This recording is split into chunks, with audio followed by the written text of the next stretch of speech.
This is the camshaft for the Morgan engine that I tore down recently.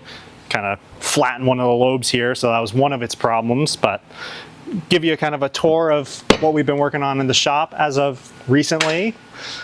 So here we have 1968 Mustang that Kern's currently working on. I think he's resealing the carburetor. Kind of the bottom seal kind of gave out, so we got a XK140 underlift that's kind of just come in for kind of evaluation.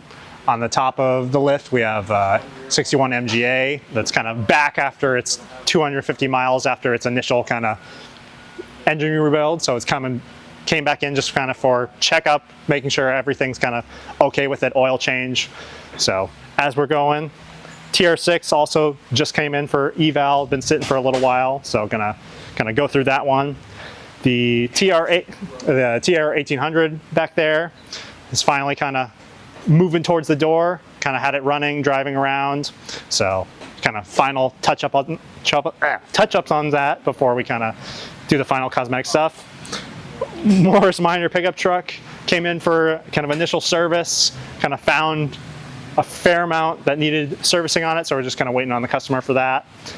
The 52 Jeep, got the engine put back in it, so got Ryan, our intern, working on kind of final, kind of putting it all together before we test start it.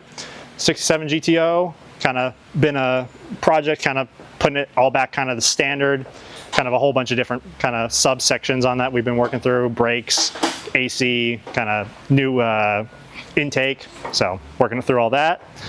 Got the Mini Moke here that came in, just, it's kind of a tool about the neighborhood vehicle, so just kind of general service work on that, kind of some safety upgrades like better tires. And then the Hillman kind of is nearing its end of all of its kind of service projects. Engine's back in, kind of putting all the engine bits back on, just waiting for the radiator to get back from the radiator shop, getting record. So it's kind of nearing the end as well. A lot of subsections on that gone through, all new wiring harness, all new brakes. So yep, we know how to pack them in here at Kip Motor, so been working on a lot. See you in the next video.